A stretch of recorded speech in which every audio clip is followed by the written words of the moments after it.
There's a real puzzle in how societies define belonging, often revealing profound blind spots. What's striking is how dominant frameworks, intended to provide structure and rights, can inadvertently create categories of exclusion, denying full personhood or fundamental protections. One piece illuminates this through a national lens, examining how Taiwan's democratic, legal, and political structures leave stateless populations without basic rights, as explored by Dolma Tsering and Kristina Kironska in The Diplomat.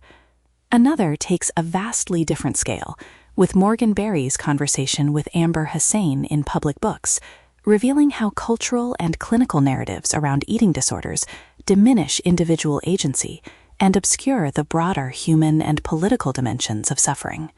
Together, these pieces reveal how varied systems can subtly marginalize. Dolma Tsering and Kristina Kironska examine how a democratic state's legal and political structures can exclude stateless populations from basic rights, using Taiwan as a case study. The piece unpacks the often overlooked reality of tens of thousands living without legal protections. As you listen, notice how the authors meticulously trace specific legal mechanisms, particularly Taiwan's labor migration policies, as direct contributors to the emergence of a significant stateless population, including children born without legal standing. Taiwan is often discussed in the contemporary international community through its democratic resilience in the face of Beijing's authoritarian pressure. In Europe, where many countries have transitioned from authoritarian rule to democracy, Taiwan's experience has become a significant point of reference, a small society that built a system widely regarded as worth defending. This dominant narrative of Taiwan's success is not incorrect. However, what is often obscured beneath it is a less visible but critical issue: the presence of stateless and undocumented populations numbering in the tens of thousands who live in a democratic country without access to basic rights, including healthcare, legal residency, and in some cases, education. The United Nations 1954 Convention defines a stateless person as an individual who is not considered a national by any state. Hannah Arendt, a German-born political theorist who lived as both a refugee and a stateless person for over 2 decades across Germany, France, Czechoslovakia, and the United States, identified the right to citizenship as the most fundamental of all rights. She argued that because human rights are protected and exercised through the nation-state system, individuals without citizenship are effectively rendered powerless, reduced to mere existence, stripped of political agency, and unable to claim or exercise their rights. Stateless people and the undocumented population in Taiwan exemplify Arendt's claims.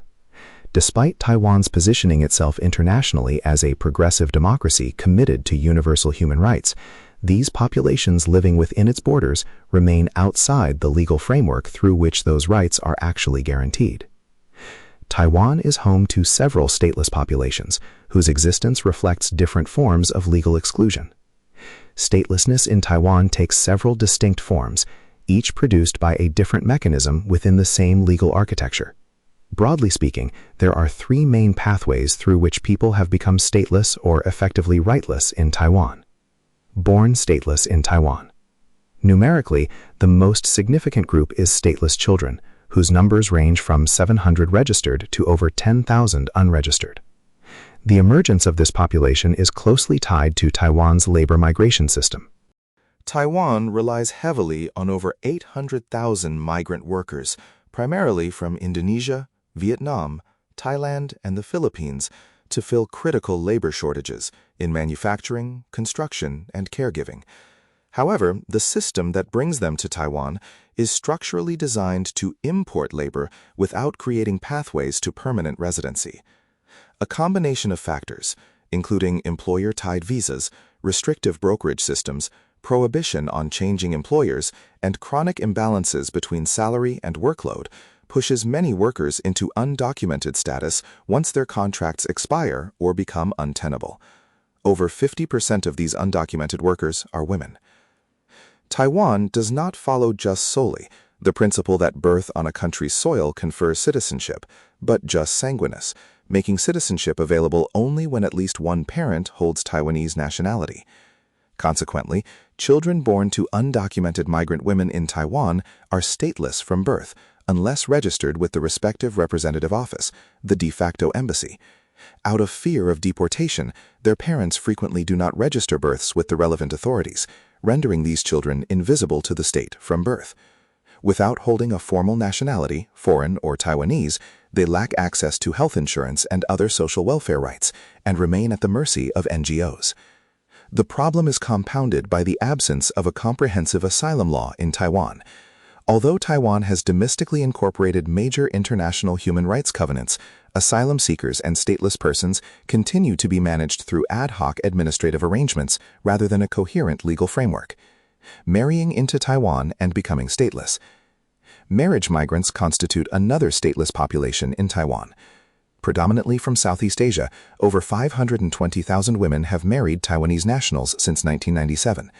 Their path to citizenship has seen genuine progress, from being prohibited from marrying Taiwanese nationals in the 1990s to the 2016 amendments to the Immigration Act extending naturalization protections to victims of domestic violence and widowed spouses, reducing the risk that women immediately lose legal residency after marital breakdown.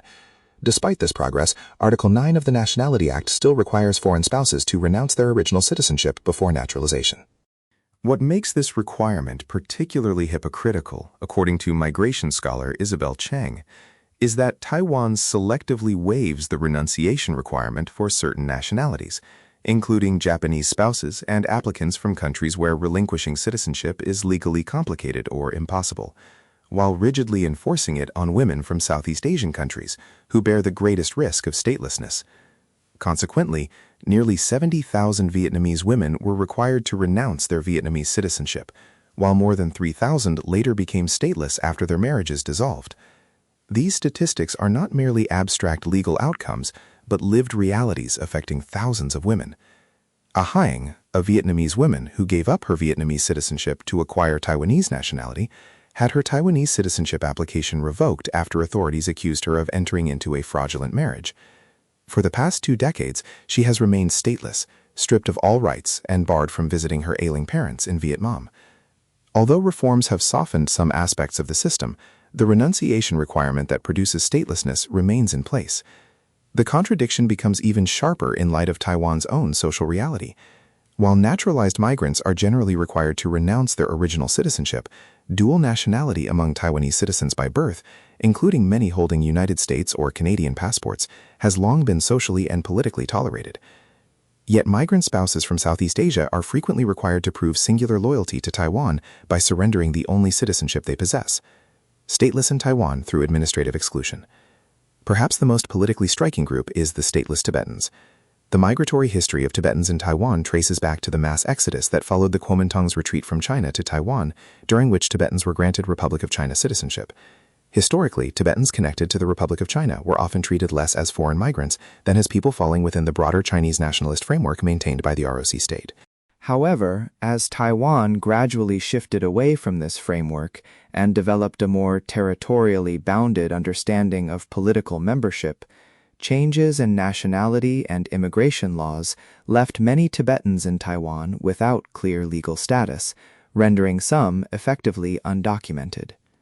A period of relative accommodation followed, and growing relations between Taiwan and the Tibetan government in exile led to citizenship being granted to some undocumented Tibetans on humanitarian grounds.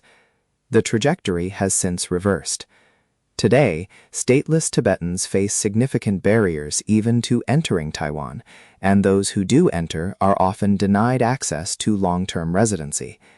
Tibetan Buddhist monks invited to Taiwan for religious teaching are frequently granted only short-term visitor visas, forcing them into repeated cycles of departure and re-entry with no pathway toward stable legal status. Tibetans and Taiwan have effectively been transformed from compatriots into legal ghosts within the span of a single generation. Democratic progress, democratic gaps. These groups are among the most visible stateless populations in Taiwan, though they are not the only ones. Individuals from other countries also find themselves in similarly precarious legal situations. Their stories illuminate different facets of the same underlying condition. What unites them is not their origin or the legal pathway that led to their statelessness, but the shared experience of living without the protections attached to legal residency and citizenship. Without these protections, individuals exist outside the state's framework of recognition and protection, regardless of how long they have lived in Taiwan, how deep their social ties are, or how thoroughly they identify as part of Taiwanese society. This gap sits in uncomfortable tension with Taiwan's broader democratic trajectory. Since democratization, Taiwan has consolidated robust political and civil liberties and made remarkable progress across many dimensions of human rights. These are genuine achievements that reflect a society seriously committed to democratic values. However, for some of its most vulnerable inhabitants, particularly those without legal status, that commitment remains incomplete.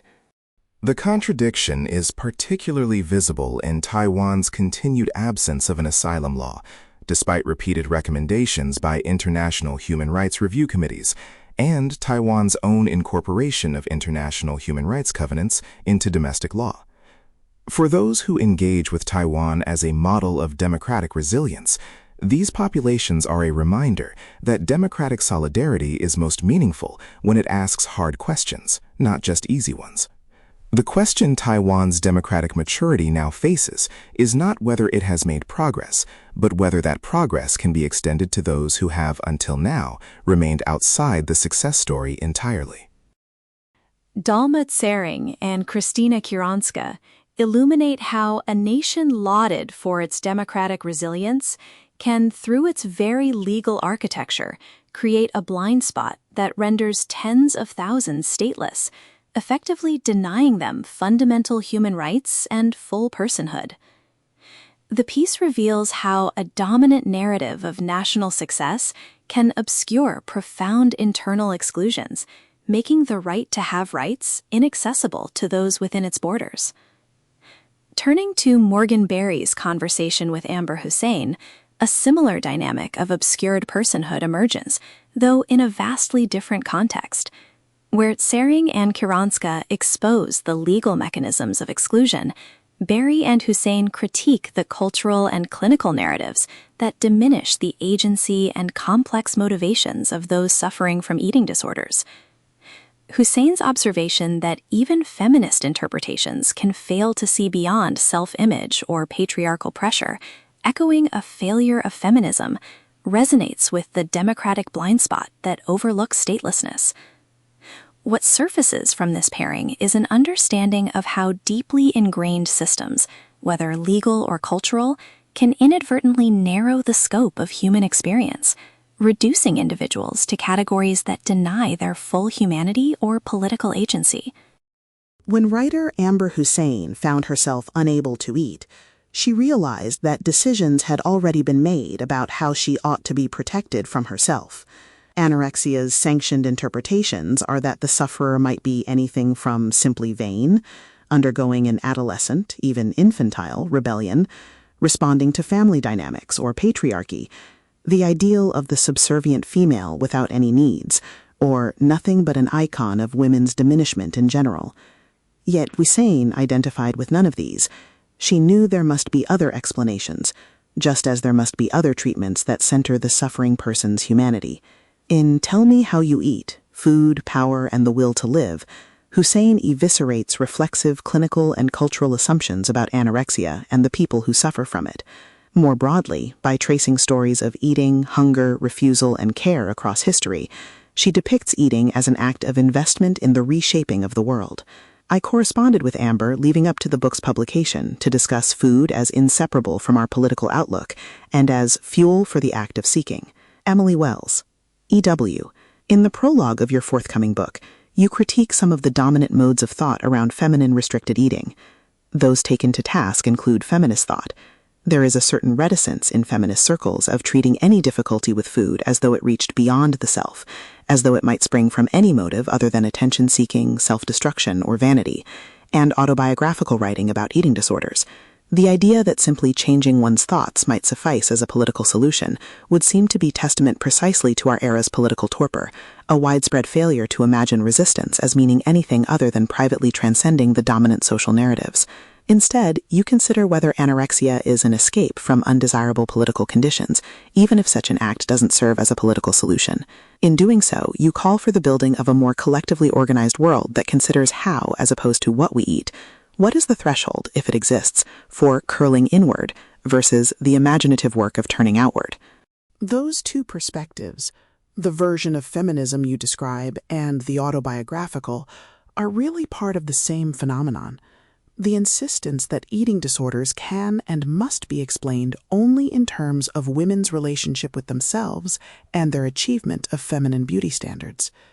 This is in part a feminist perspective, in that it points to the pressure that patriarchy places on women's bodies, but it is also, in some sense, a failure of feminism, in that it refuses the idea that women could have interests or motivations that surpass their own self-image. There may be many women who don't.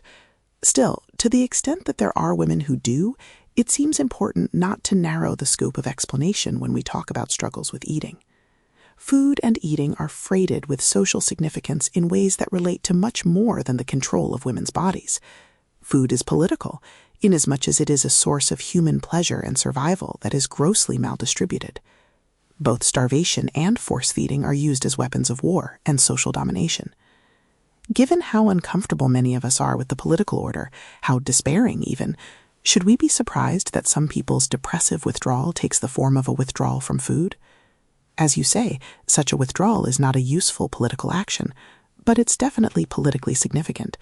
And if my own experience has taught me anything, it's that it's very difficult to heal or progress from a form of withdrawal like anorexia without hope that things might be better in the world from which you're withdrawing.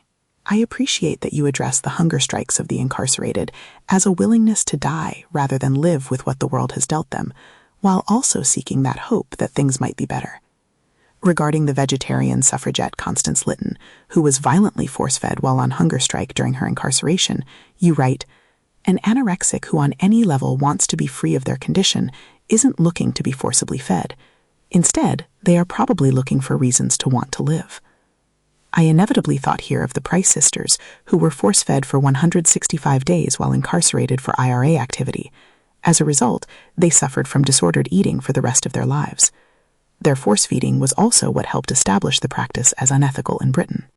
I recently spoke with someone in Belfast who described the sisters' conflicted feelings that their experience was what led to their 10 male comrades being allowed to starve to death in 1981.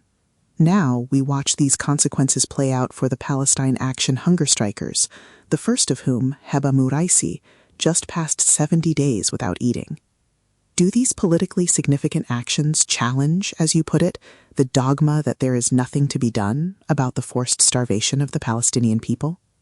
When I was finishing the book back in 2024, there still seemed to be a sense in mainstream media that you could get away with talking about the starvation of Palestinian people as the unfortunate outcome of some ancient, immutable conflict. You heard all these value-neutral references to humanitarian crisis, casualties of war, the language of tragedy, as though events were subject to fate rather than political interests, political machinery, and a politically motivated capacity for violence.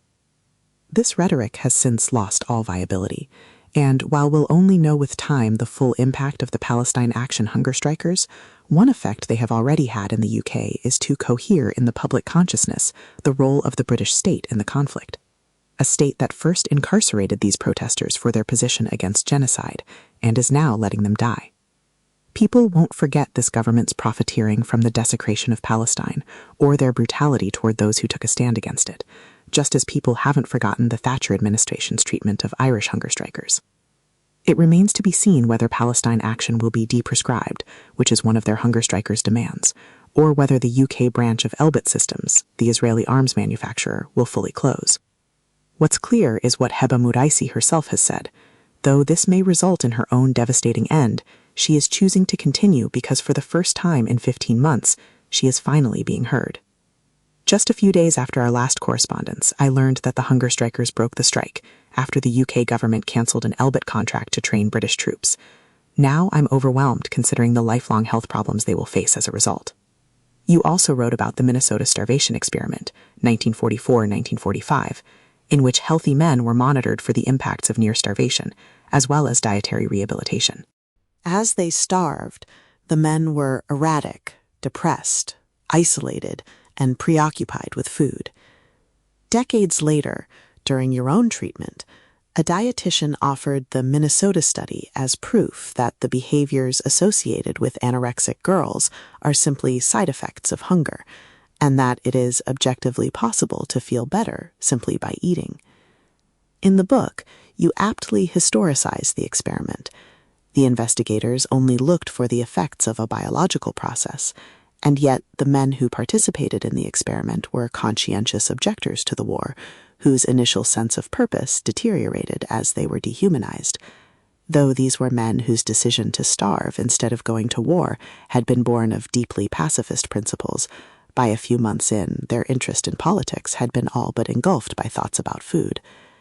Is it difficult to reconcile, as you put it, the gap between the organized martyr and the chaotic private drama of illness? The case of the Minnesota men is such an interesting one, in part for how it has been taken up after the fact. The original researchers were only looking to establish the biological effects of starvation on the body, so it makes some sense that they would only see the test subject's strange behaviors as derived from a biological process. What makes less sense is how eating disorder specialists today are so committed to this biological reductionism. Modern medicine tends to view anorexia as a genetically inherited disease, one that is merely triggered by social factors, and even these social factors are narrowed down to only the pressure on women's appearance. The fact that the Minnesota test subjects were all men seems to have led researchers to the conclusion that the beauty thing must in fact be barely relevant, leaving only the biology of starvation to take seriously. What they refuse to consider is that neuroses concerning food might be driven by meaningful factors beyond pressures on vanity, assumed to be feminine. They refuse to consider that the Minnesota men might have had more in common with anorexic women than their biological vulnerability in the face of malnourishment. My suggestion is the missing link might be their shared experience of profound disempowerment. This is self-evidently as powerful a driver of illness as any. When I distinguish the men's organized activity, signing up to take part in a starvation experiment for what they perceived as the greater good, from the onset of their tortured and antisocial ways of eating, I'm distinguishing an active posture that requires a degree of power from a depressive reaction formation that springs from a relative lack of power. I don't actually see a problem in reconciling the coexistence of these things. What begins as an active stance, the refusal of food for political reasons, can develop into something we might call illness. I just struggle to believe that this is simply a function of the starved body losing its grip on reason. To me, it looks more like something that happens as circumstances change, intentions are thwarted, and imaginative horizons compromised. E.W. How do Simone Weil and Eleanor Marx contribute to your argument here, particularly in terms of their imaginative horizons? What did you hope to illuminate by setting Weil's fatal commitment to shared suffering with the downtrodden, alongside Marx's recovery through nourishment and political commitment? A.H. Both are quite good examples of people whose attitudes to eating seem to change along with their circumstances. Eleanor Marx was sent to a doctor for something like anorexia at a time where her life seemed to be narrowing. She'd managed to leave home and get a teaching job, but her parents, Carl and Jenny, were worried that she had too much independence, too much of a boyfriend, etc., and that they needed her at home. When they took her to a doctor, the doctor prescribed food, but also that she should get out more, which can't have hurt. It seems significant that the recovery of her spirits and the dawn of her real career as an activist coincided with her finding like-minded and energetic people she could talk and scheme with, as though she needed to fly the actual Karl Marx's nest a bit before she could become a good, effective Marxist.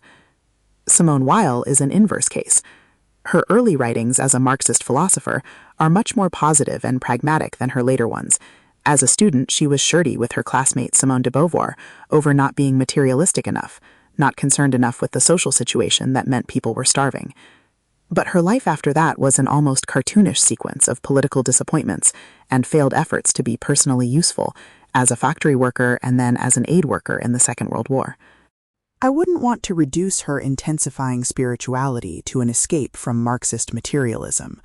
Still, she did end up saying things like the poor needed poetry more than bread, and going on a personal hunger strike with no real demands attached, one that ended up killing her far more quietly than any act of protest might have.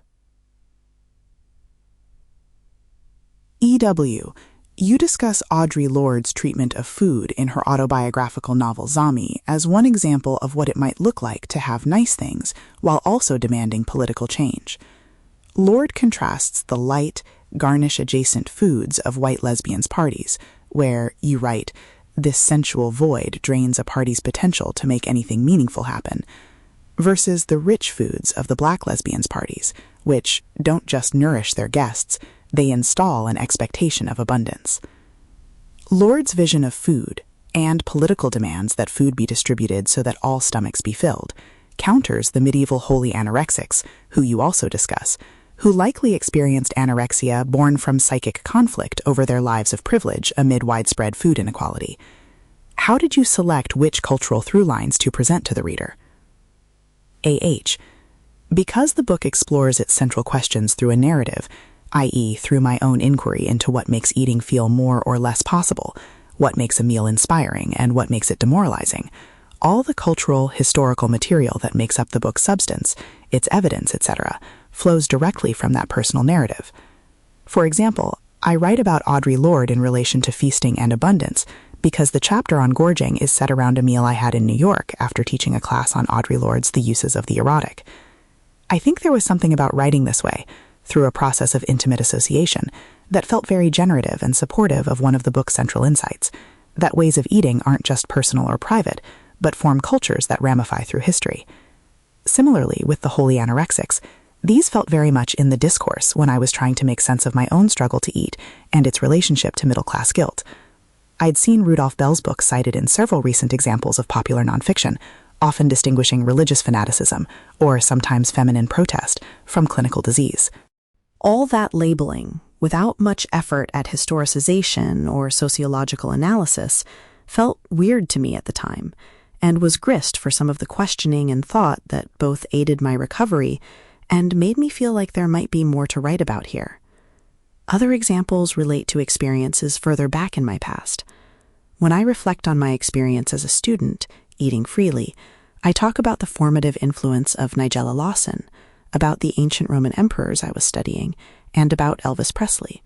Not necessarily the figures you might find together if I'd written a straightforward key moments in Western food history book. Certainly not. I found it heartening to have your personal narrative illuminated by these historical examples of those whose eating primes our vision for a better world. The reader is invited into your search for a recovery that finds solutions outside the self. This, however, is not the kind of recovery pitched by the Maudsley model of anorexia nervosa treatment for adults, MANTRA, the treatment protocol that was available to you through the NHS. How did this model contrast with your more freeing experience, participating in a clinical trial to study the potential of psychedelics for anorexia patients? I'll preface this by saying that there were some similarities, as there are between MANTRA and most other first-line treatments for anorexia. They both address anorexia as a neurobiological and neurocognitive malfunction in the individual, which needs to be fixed through a kind of retraining.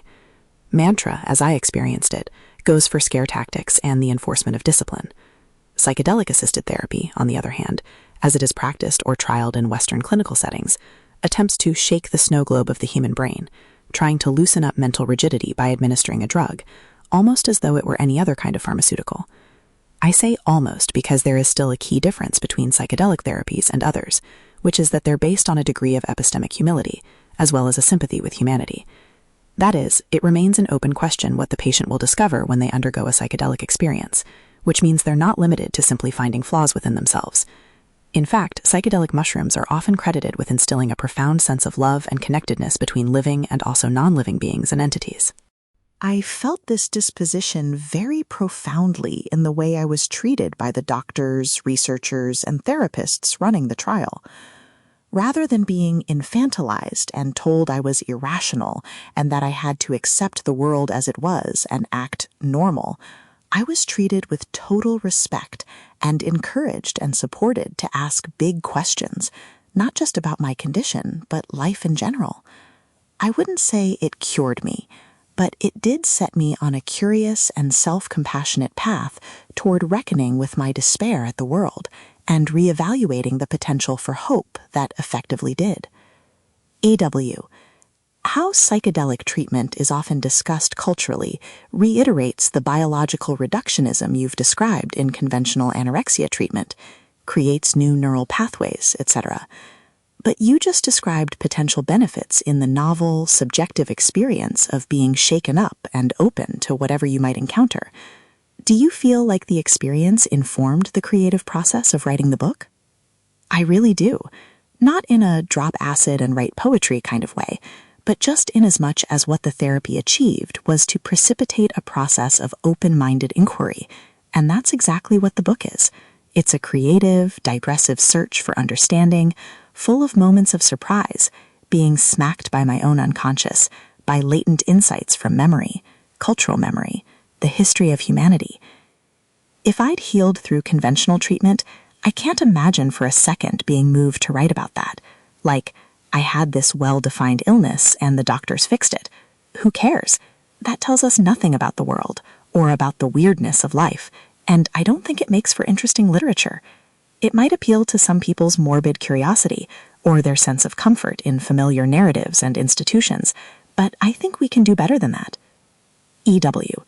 You address some of the more insidious cultural characterizations of anorexia and how they inform the self-understanding of those who suffer from it. One such characterization is the easy association between anorexia and fascism, both historically and in contemporary feminist thought. What did you hope to dispel here? There's a strange tendency within contemporary feminism to cast the anorexic as both a victim and a villain, certainly a victim of patriarchal body fascism, but also one who, by failing to resist this fascism, thereby inflicts it on other women. The assumption is that women necessarily exist in a competitive, comparative relation to one another, and this means that if you capitulate to norms, you've become a propagandist for them. It's important to dispel this idea.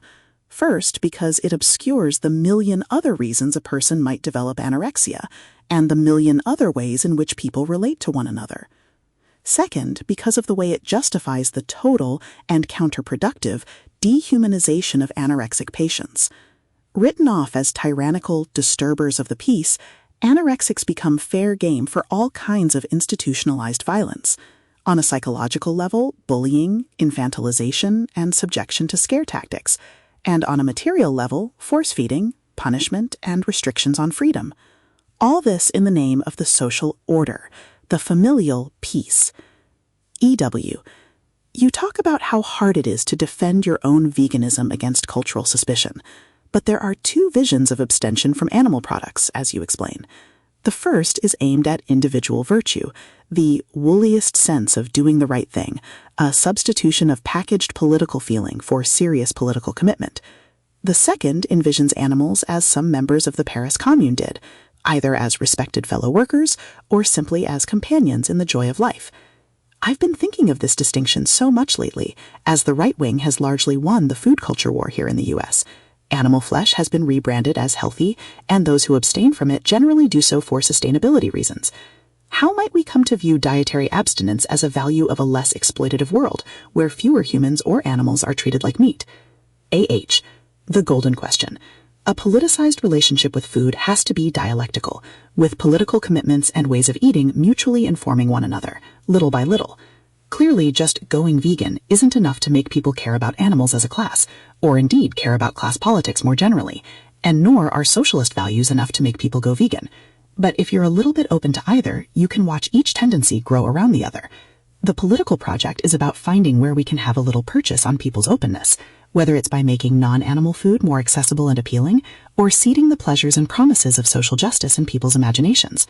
Maha isn't effective because it makes a compelling case for the health-giving properties of meat.